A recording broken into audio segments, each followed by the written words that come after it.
Alhamdulillahi rabbil alamin wa bihi nasta'inu ala umurid dunya waddin wassalatu wassalamu ala asyrafil anbiya'i wal mursalin nabiyyina Muhammadin wa ala alihi wa sahbihi wat tabi'in wa atba'it tabi'in wa man tabi'ahum bi ihsanin ila yaumiddin amma ba'd.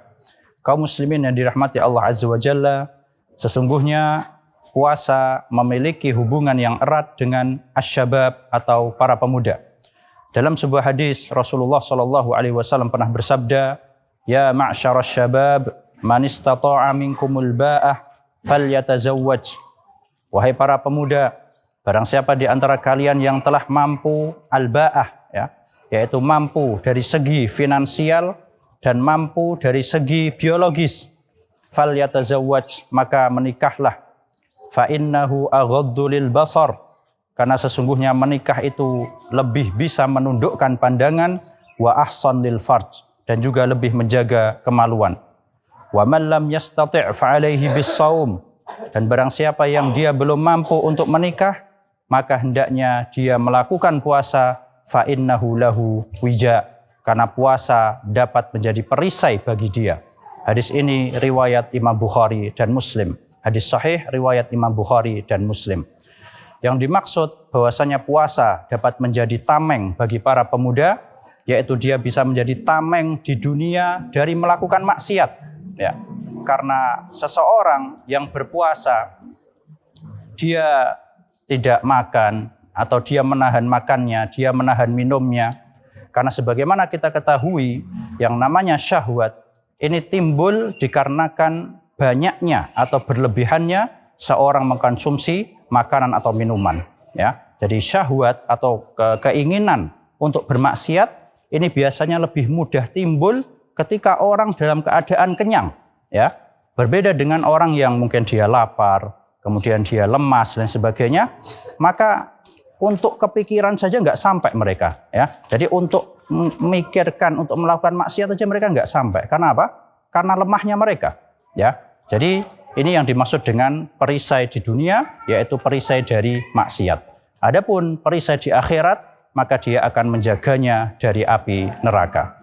Kaum muslimin yang dirahmati Allah Azza wa Jalla, terkadang sebagian pemuda ada yang mereka bertanya-tanya, ya. Jadi bagaimana aku sudah berusaha untuk puasa, tapi kok syahwatku tidak turun-turun, ya. Jadi dia mungkin baru nyoba puasa sehari atau 2 hari, terus dia komplain. Katanya puasa bisa menurunkan syahwat. Tapi kenapa kok malah sama saja atau bahkan sebagian orang malah bertambah, ya? Maka dalam masalah ini sebenarnya sudah dijelaskan oleh ulama terdahulu, ya. Jadi permasalahan ini sudah dibahas oleh ulama zaman dahulu. Di antaranya disebutkan dalam Fathul Bari, karangan Ibnu Hajar Al-Asqalani rahimahullah, beliau mengatakan bahwasanya secara makna, ya, permasalahan ini timbul karena sebagian pemuda baru mencoba puasa sehari atau 2 hari kemudian selesai, ya.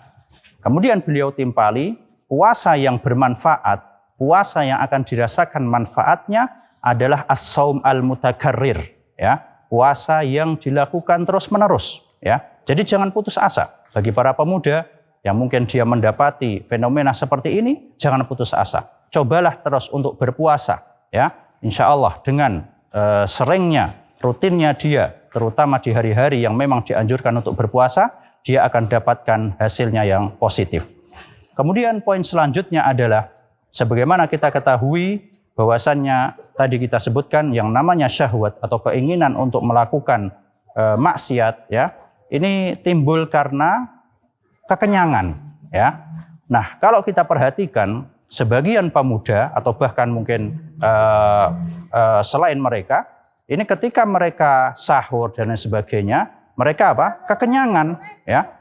Jadi sahurnya kekenyangan, kemudian ketika iftar, ketika berbuka puasa dia juga kekenyangan, ya.